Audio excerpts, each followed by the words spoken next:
सरस्वती मात की जय हो।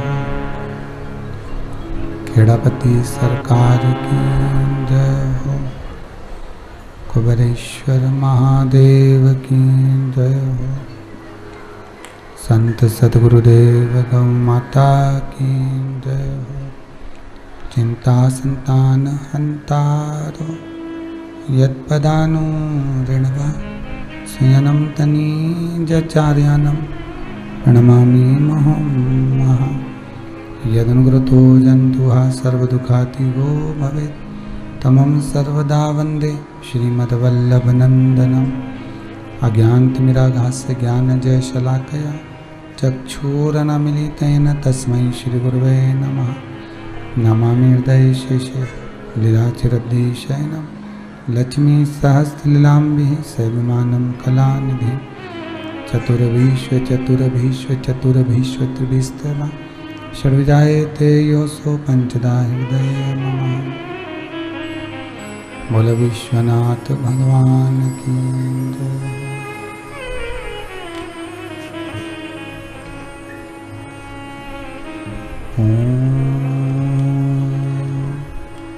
नमः शिवाय। ओम नमः शिवाय। ओम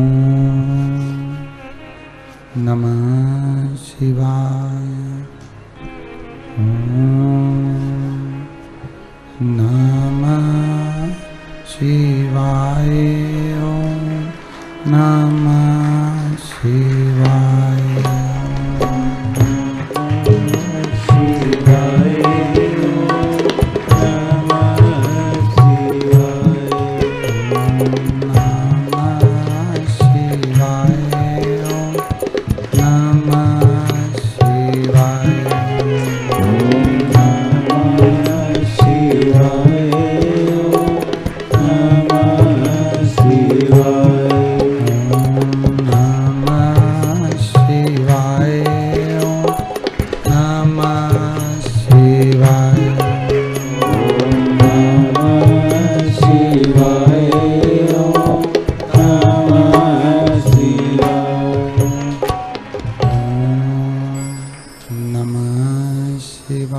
नमः शिवाय। ओम नमः शिवाय। विश्वनाथ भगवान की जय। हर हर महादेव। हर भूत भावन भूतेश्वर भगवान शिव जिनकी पुनित पावन शिव महापुराण की कथा जो जीवन का सुख प्रदान करने वाली है, मानव की देह को परमात्मा के श्री चरणों की ओर लेकर जाने वाली है, ऐसी पुनित पावन शिव महापुराण की कथा कुबेरेश्वर धाम से ऑनलाइन स्वर्गीय श्री नारोजी बोड़े, जिनकी स्मृति में श्रीमती निर्मला जी बोंडे द्वारा पुत्र एवं पुत्रवधू श्री विजय जी, श्रीमती सोनम जी बोंडे, बोंडे परिवार छिंदवाड़ा, जो अपने पूज्य गुरुदेव के साथ में यहाँ पर शिव महापुराण की कथा का श्रवण कर रहे हैं और संपूर्ण विश्व का कल्याण कर रहे हैं।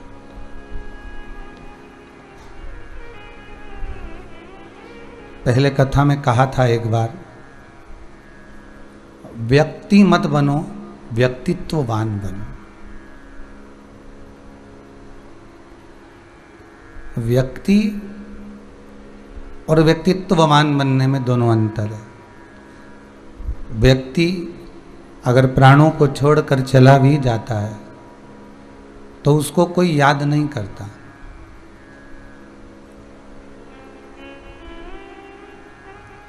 उसका कोई स्मरण नहीं करता।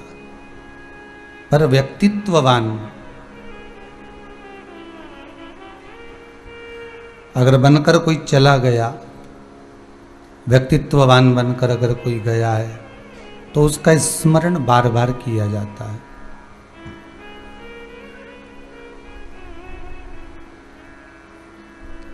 व्यक्ति मूल नहीं है, उसका व्यक्तित्व कैसा है।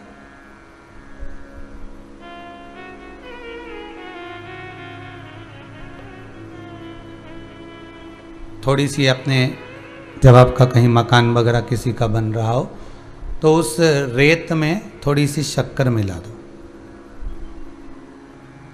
और शक्कर मिलाकर कहीं पटक दो, थोड़ी देर बाद चींटी आएगी, रेत खाएगी। जितने लोग आस्था के सम्मुख में बैठे हैं, कथा श्रवण कर रहे हैं, और फेसबुक यूट्यूब पर जितने मेरे भाई बहन कथा को श्रवण कर रहे हैं, उस रेत को चींटी खाएगी क्या? नहीं। चींटी में ये बात की समझ होती है। चींटी में इस बात का स्मरण होता है कि ये रेत है और ये शक्कर है। कितनी भी रेत मिला दो, शक्कर के दाने को वो ढूंढ ही लेती है।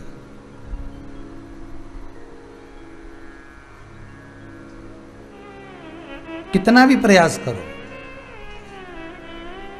चींटी जैसे शक्कर के दानों को ढूंढ लेती है, सच्चा जो भगत होता है, शिव का उपासक होता है, कितनी भी रेत के ढेर में, संसार में कितनी भी रेत पड़ी हो, काम, लोभ, विषय, आसक्ति, तृष्णा, वासना कितनी भी घेरी हुई हो, पर असली जो भक्त होता है, जैसे चींटी शक्कर को ढूंढ लेती है उस रेत के ढेर में से, उसी तरह सच्चा भक्त शंकर को ढूंढ लेता है संसार के ढेर में से।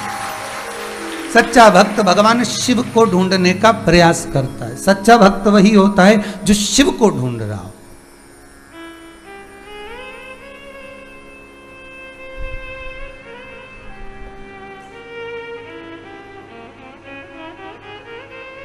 जो भगवान शंकर को, भगवान की भक्ति को, भगवान के भाव को ढूंढने का प्रयास कर रहा है। आप में से कितने लोग हैं जो चींटी को निमंत्रण देके आते हो? कोई देता है?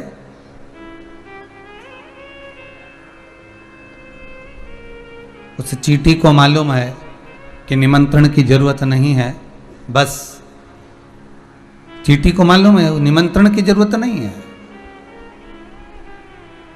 और केवल उसको रेत के ढेर में अगर कुछ दिखी है तो बस केवल वो चीनी वो शक्कर वही नजर आई है, वो शुगर वो चीनी वो शक्कर ही दिखी है।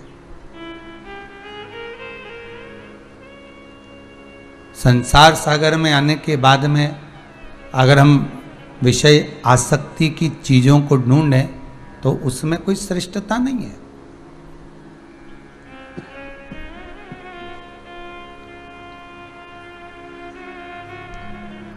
उन विषय और आसक्ति की चीजों को छोड़कर हम भगवान की भक्ति को जब धारण करें। कोई ने बहुत सुंदर प्रश्न किया है,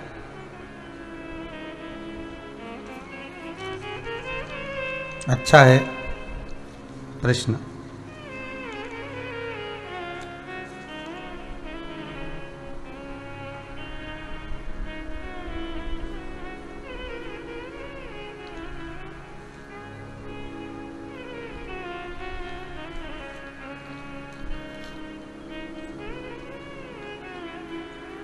हम मृत्यु लोक में भगवान का भजन करते हैं, हम बैठकर राम नाम कृष्ण नाम शिव नाम जपते हैं।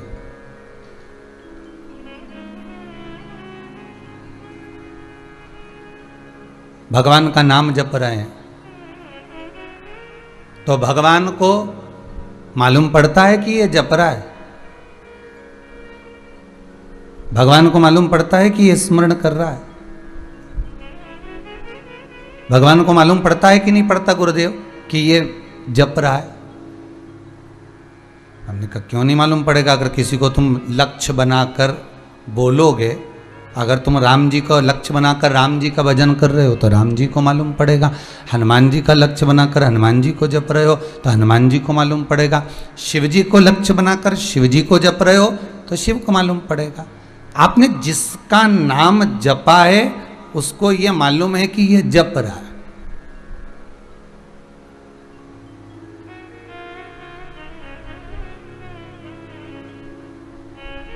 उसने कहा मैं विश्वास नहीं इन बातों पर। हमने कहा ठीक है, तुम्हारे पास में एक भैया खड़े हैं, उनको गाली दे दे,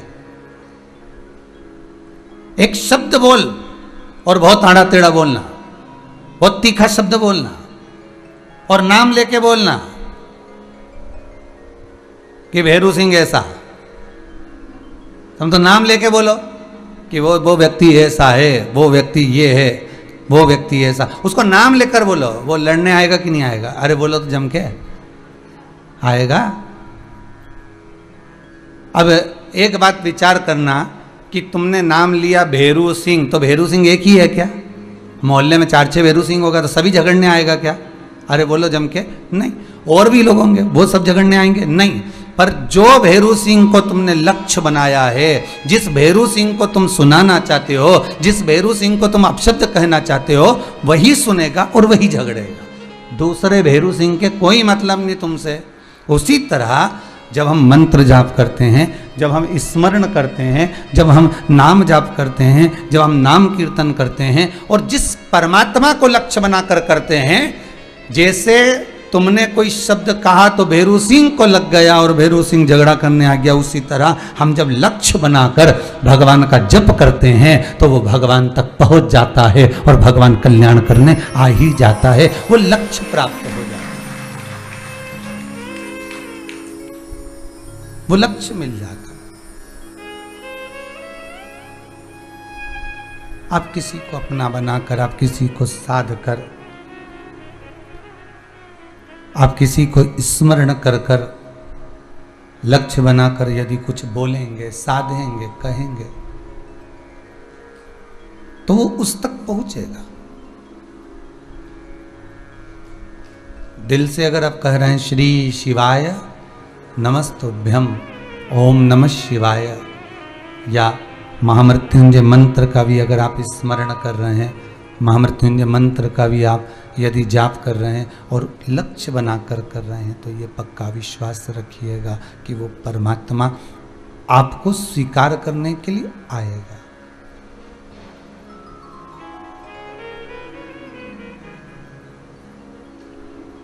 आप यदि लक्ष्य बनाकर चले हैं उस परमात्मा से, आप लक्ष्य बनाकर चले हैं भगवान से, तो वो परमात्मा आपको प्राप्त जरूर होगा, वो परमात्मा आपको मिलेगा जरूर। जिसका आप भजन कर रहे हैं उसको मिलने में देरी नहीं लगेगी। जैसे भक्त भगवान को ढूंढता है, उसी तरह भगवान भी भक्त को ढूंढने का प्रयास करता है।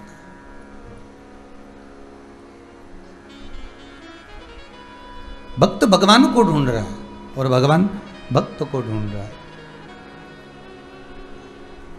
दोनों के ढूंढना, दोनों की प्राप्ति एक ही है। बस उस लक्ष्य तक हमें पहुंचना है। संसार का ढेर बहुत है महाराज, बहुत।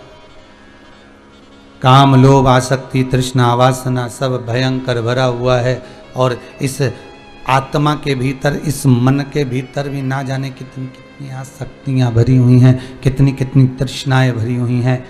पर सबको छोड़कर परमात्मा तक पहुंचना, सबको छोड़कर भगवान का स्मरण करना बहुत कठिन। मिला अगर मनुष्य का देह, अगर मान लो मनुष्य का देह मिल गया, मनुष्य देह अगर प्राप्त हो गया और आप भगवान की भक्ति में अगर डूब गए हो, तो फिर ध्यान दीजिएगा कि व्यक्ति और व्यक्तित्ववाद, व्यक्ति अलग है, व्यक्तित्ववान अलग है।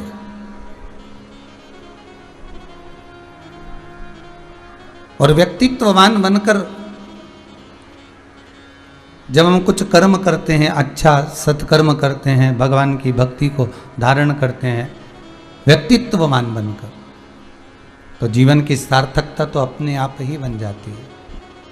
बहुत सुंदर बात कही है महाराज शिव महापुराण में कि एक कदम जब मनुष्य अपना धर्म की ओर बढ़ाता है, एक कदम मनुष्य जब सत्कर्म की ओर बढ़ाता है, तब मेरा विश्वनाथ, मेरा शंभु, मेरा त्रिकालदर्शी, मेरा कैलाशी, मेरा अविनाशी, मेरा भोलेनाथ, मेरा ओमकारेश्वर, मेरा महाकाल, आप एक कदम बढ़ाते हैं, मेरा शंकर 100 कदम चलकर तुम्हारे पास में आने का प्रयास करता है।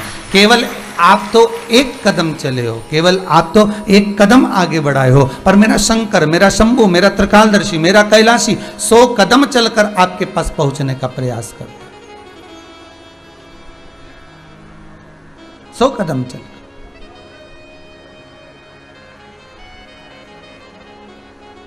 आप चले, उसके चरणों की ओर आप बढ़े, उसके स्मरण की ओर। देखिए, आस्था चैनल के माध्यम से जितने लोग शिव महापुराण की कथा को लाइव ऑनलाइन श्रवण कर रहे हैं या फेसबुक यूट्यूब पर श्रवण कर रहे हो, आपका मन यदि भगवान की कथा में लगा हुआ है, आपकी चित्तवृत्ति, भले आप सोफे पर बैठे हो, भले आप कुर्सी पर बैठे हो, भले आप पलंग पर बैठे हो, भले आप जहां तहां सब जगह पर विराजमान हो, आप हर जगह पर विराजमान, पर जहां बैठकर, आवाज पकड़ रहा है, जिस जगह पर बैठकर आप कथा का स्मरण कर रहे हो, जिस जगह पर बैठकर आप कथा का रसतत्व ग्रहण कर रहे हो, उस जगह पर बैठकर केवल आप कथा नहीं सुन रहे हो, उस जगह पर बैठकर केवल आप कथा का रसतत्व ग्रहण नहीं कर रहे हो, केवल आप स्मरण नहीं कर रहे हो,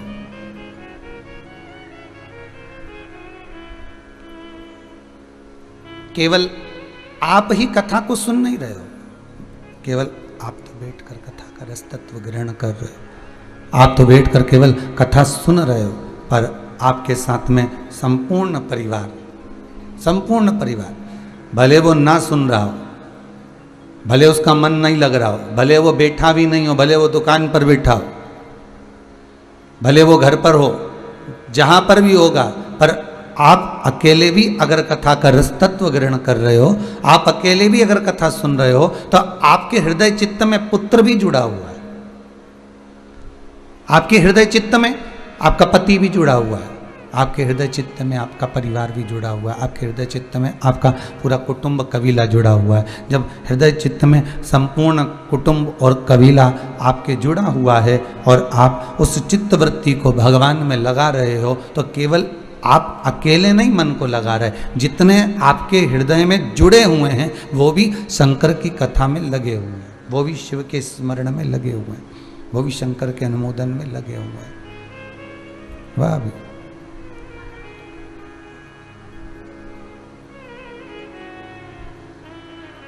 इसलिए हम कहते हैं बारंबार भगवान से प्रार्थना करना कि सर्वे भवन्तु सुखी, सब सुखी रहे। शिव के धाम में पहुंचकर, शंकर की चौखट पर पहुंचकर, शंकर के स्मरण में पहुंचकर, शिव के द्वार पहुंचकर हमारी चित्तवृत्ति में कुछ और मांगने की लालसा ही ना हो।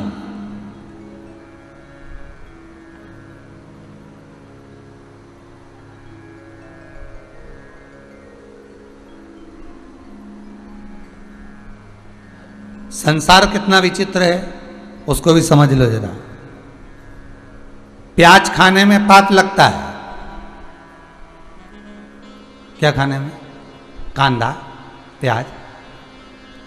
प्याज खाने में पाप लगता है, लहसुन खाने में पाप लगता है, और दूसरे की प्रॉपर्टी, धन, पैसा, रिश्वत सब खा गया, पाप नहीं लगा रहे? अरे बोलो तो जम के, नहीं लगाना। बस प्याज खाऊंगा तो पाप लगेगा, लहसुन खाऊंगा तो पाप लगेगा, और वो रिश्वत खा गया,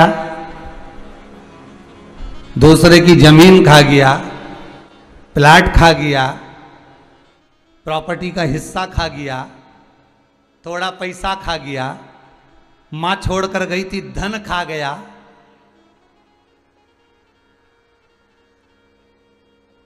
प्याज खाते समय तुमको पाप नजर आया, लहसुन खाते समय तुमको पाप नजर आया, तो इतनी सारी सामग्री खाया तब क्यों नहीं नजर आया रे? तब तो खूब एक हिस्सा तो अब पाप नहीं दिख रहा तेरे को? अब तुझे पाप नजर नहीं आ रहा? अब तुझे पाप नहीं दिख रहा?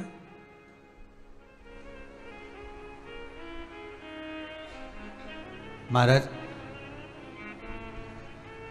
लहसुन खाया, लहसुन नहीं खाना हमको पाप लग जाएगा, प्याज नहीं खाएंगे हमको पाप लग जाएगा महाराज, और बाकी की जो भी दूसरों का धन, वैभव, धन, प्रॉपर्टी, सत्ता सब खा गए, पाप नहीं लगाए।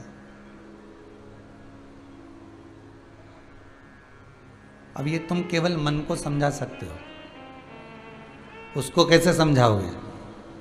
अरे बोलो तो सही, ये केवल आप मन को समझा सकते हो, केवल मन को। पर उस परमात्मा को कैसे समझाओगे? ये तुम यहां पर आकर कह सकते हो कि हम ये नहीं खाएंगे, हम वो नहीं खाएंगे, पर दूसरे का धन, दूसरे की प्रॉपर्टी, दूसरे की जमीन, दूसरे की रुपया, दूसरे की दौलत, दूसरे की सत्ता हम खा रहे हैं, और प्याज और लहसुन में भले हम दोष मानते हैं, दोष है, माना हमने कि इसमें दोष है, ये नहीं खाना चाहिए, ये ऐसा है, या गंध वाला है, ये भगवान की सेवा में नहीं जाता, या हम मान रहे हैं कि ये सब चीज बेकार है।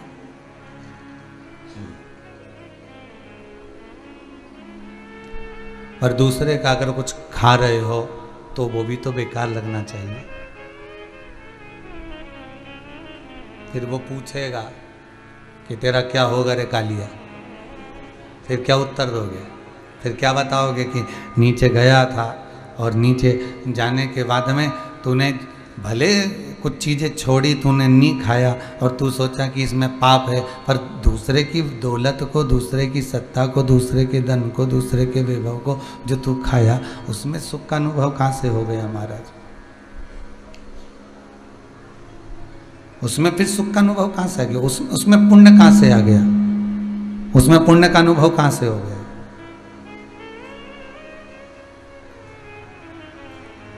बस शिव यही कहता है। शिव महापुराण की कथा भी यही कहती है कि भगवान को ये ढोंग पसंद नहीं है, भगवान को प्रपंच पसंद नहीं है। भगवान को अगर कुछ पसंद है तो केवल एक सत्यम शिवम सुंदर। शिव को सत्य प्रिय है। एक बार ब्रह्मा जी फिर असत्य पर आ गए।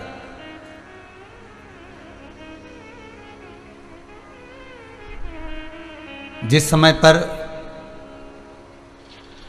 33 कोटि देवता गंगा जी के जल के रूप में प्रकट हो गए, कल की कथा में था, 33 कोटि देवता गंगा का जल बन गए। तब बाद में भगवान स्वयं शिव ने ब्रह्मा को सम्मुख में प्रकट किया, भगवान विष्णु को प्रकट किया, तो ब्रह्मदेव फिर असत्य की वाणी पर फिर आ गए। एक बार ब्रह्मा जी ने फिर वापिस वही असत्य की वाणी लेकर आ गए, जैसे उस समय पर असत्य कहा था कि मैंने भगवान शंकर का शीश देखा है। जैसे उस समय पर असत्य बोला कि मैंने भगवान शिव का शीश देखा है। ना मानो तो गौ माता से पूछ लो, और नहीं मानना है तो फिर आप केतकी के पुष्प से पूछ लो। ये सब कथा तो अपन पहले सुन चुके हैं, पर एक कथा ये गंगा शिव महापुराण में फिर सामने आती है कि एक बार ब्रह्मा जी के मन में फिर वही असत्य का भाव जागृत हो गया। अच्छा, असत्य जो है ना वो रह रह कर आता है।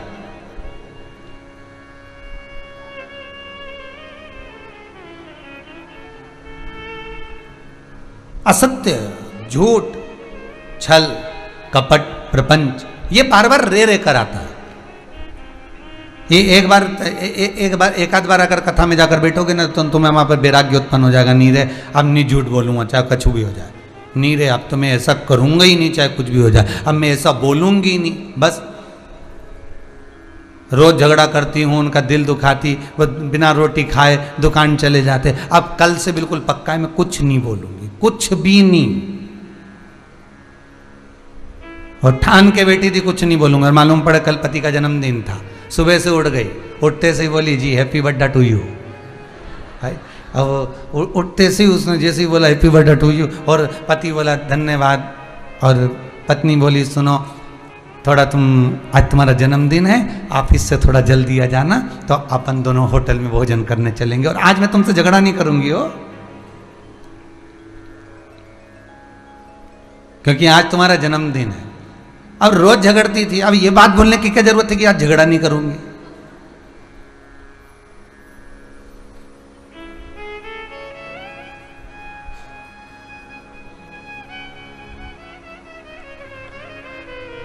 जिस दिन तुम्हारा व्रत होता है उसी दिन घर में कोई ना कोई अच्छा आइटम बनता है। ध्यान दीजिएगा, पोया भी आ सकता है, समोसा भी आ सकता है, कचौड़ी भी आ सकती है, बाजार से भी आ सकता है, जिस दिन व्रत है। अच्छा इतने दिन से कोई नहीं लाया, पर व्रत वाले दिन जरूर लाएगा। उसी तरह तुमने अगर ठान कर बैठी हो कि आज झगड़ा नहीं करूंगी, तो मतलब वो होना ही है, पक्का है, वो फिर होना ही है।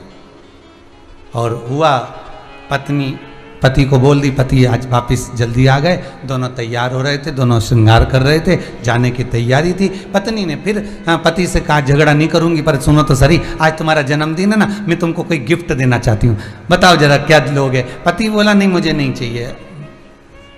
सुनो तुम जो मांगोगे ना, आज दिल से कह रही हूं मैं तुम्हें दे दूंगी, पक्का है। पति बोला तलाक।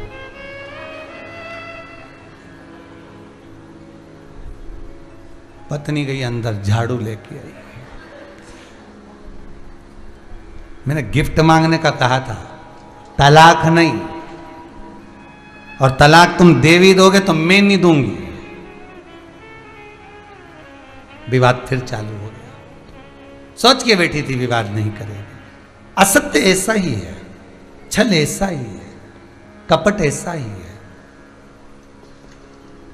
मुख से निकली हुई असत्य वाणी ऐसी ही है हम सोचते हैं कि हम नहीं बोलेंगे, हम सोचते हैं हम झूठ नहीं बोलेंगे, हम सोचते हैं हम असत्य नहीं बोलेंगे, हम सोचते हैं कि हम इसको कपट नहीं करेंगे, हम छल नहीं करेंगे, हम ये नहीं करेंगे, पर हमारे मुख से, हमारी वाणी से, हमारी चित्त से, हमारी वृत्ति से वो फिर हो जाता है।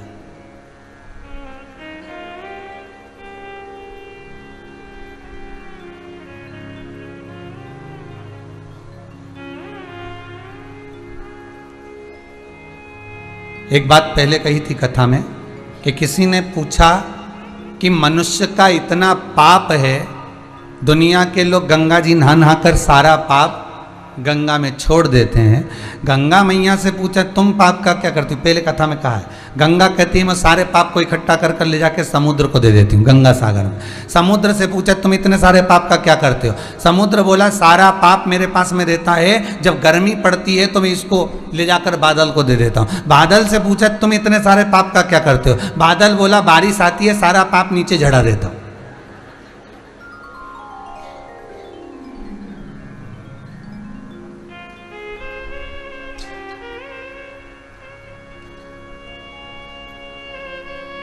तो कहा तुम केवल पाप झड़ाते हो क्या? बारिश से पूछा गया क्या तुम केवल पाप झड़ाते हो? बारिश कहती नहीं नहीं नहीं, मैं केवल पाप नहीं झड़ाती, मैं पुण्य भी झड़ाती हूं, पर पुण्य उसके लिए झड़ाती हूं जो पुण्यमय हो, और मैं पाप उसके लिए झड़ाती हूं जो पापी पहले से रहा हुआ है और पाप में लिप्त है, जो मैं उसके लिए झड़ाती हूं।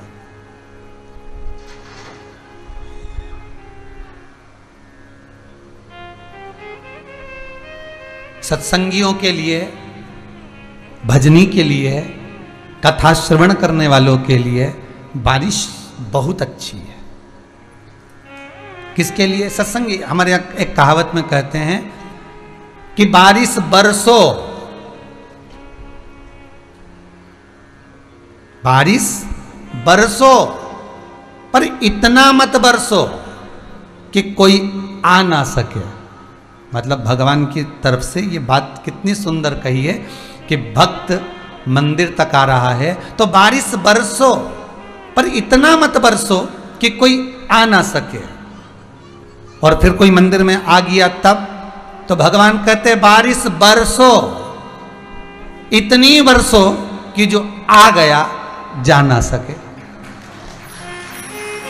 एक बार जो शिव के पास में आ गया, जो शंकर के पास आ गया, जो भगवान के पास आ गया, जो गुरुजन के पास में आ गया, फिर बारिश अगर बरसना भी है ना तुझको तो ऐसी बरस कि थोड़ी देर और शिव की आराधना में लग जाए, थोड़ी देर और भगवान की आराधना में लग जाए, थोड़ी देर और सत्संग में लग जाए, थोड़ी देर और भगवत स्मरण में लग जाए, थोड़ी देर और कीर्तन में लग जाए, थोड़ी देर और हम नाम जाप में लग जाए।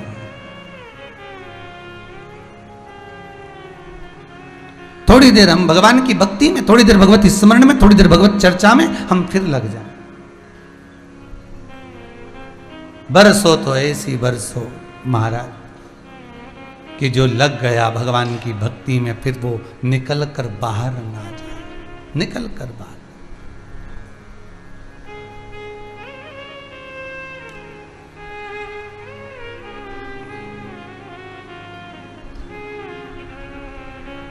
महाराज हजारों पापी तार दिए, जय जय गंगा मैया।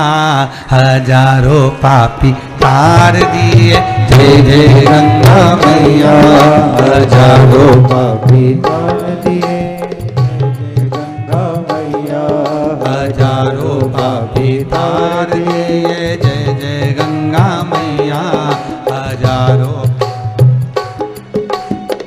गंगा मैया, जय जय गंगा मैया, जय जय गंगा मैया, जय जय गंगा मैया, जय जय गंगा मैया, जय जय गंगा मैया, जय जय गंगा मैया, जय जय गंगा मैया,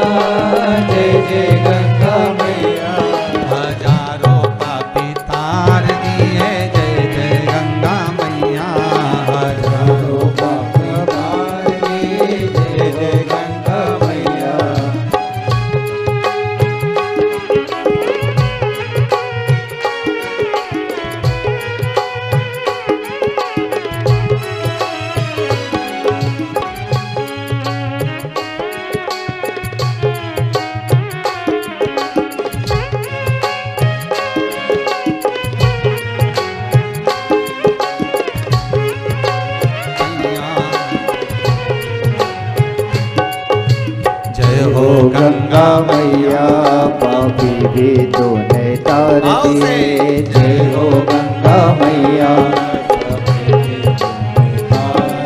पापी भी तूने तार दिए, रोगी भी तूने तार दिए।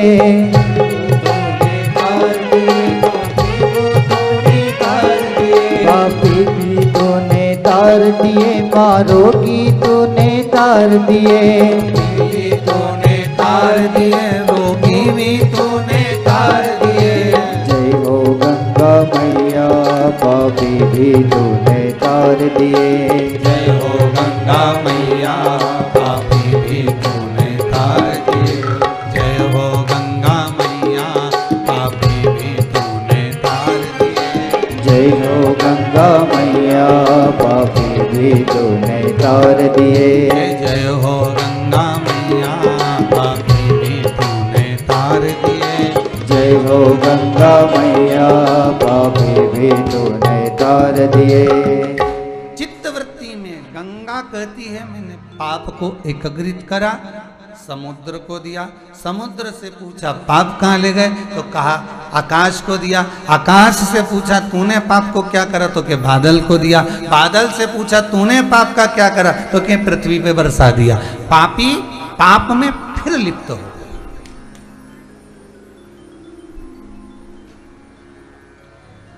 पुण्य भी बरसता है और पाप भी बरसता है। पुण्यशाली के लिए पुण्य बरसता है और पापी के लिए पाप बरसता है।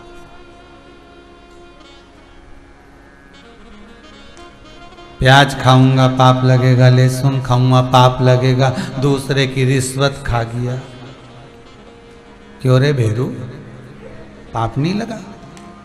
विचार तो करो जरा।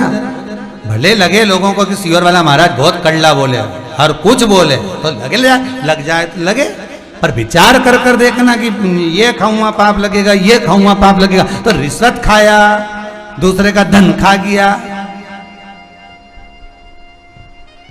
किसी का रखा हुआ मोबाइल मिल गया वो खा गया, पर्स मिला हुआ वो खा गया, पैसा मिला वो खा गया, तो मुंह में पाप नहीं लगा रे?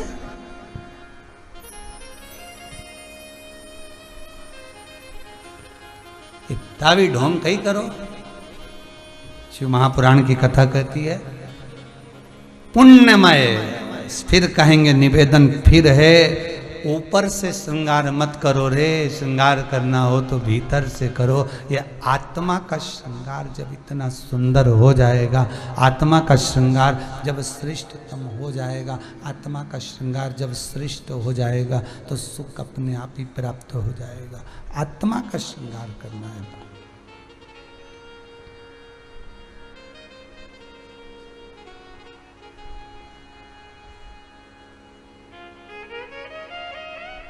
क्यों जाते हैं कथा में? क्यों जाते हैं? क्यों बैठते हो आस्था चैनल के सामने शिव महापुराण की कथा सुनने के लिए? क्यों बैठते हो हाथ में मोबाइल लेकर फेसबुक यूट्यूब पर कथा श्रवण करने के लिए? क्यों बैठते हो? कोई तुमसे पूछ सकता है कि कारण क्या है, क्यों बैठे हो, किस लिए बैठे हो, किस लिए बैठा जा रहा है, कोई पूछ सकता है। तो आप कह तो सकते हो कि ऊपर का श्रृंगार करना तो हमको आता है, ये जो ऊपर का जो श्रृंगार होता है ना, ये तो हमको आता है। इस श्रृंगार के बल पर हमारा पति भी हमसे रीझ जाता है। ऊपर का श्रृंगार तो हमें आता है, पर आत्मा का श्रृंगार करना नहीं आता।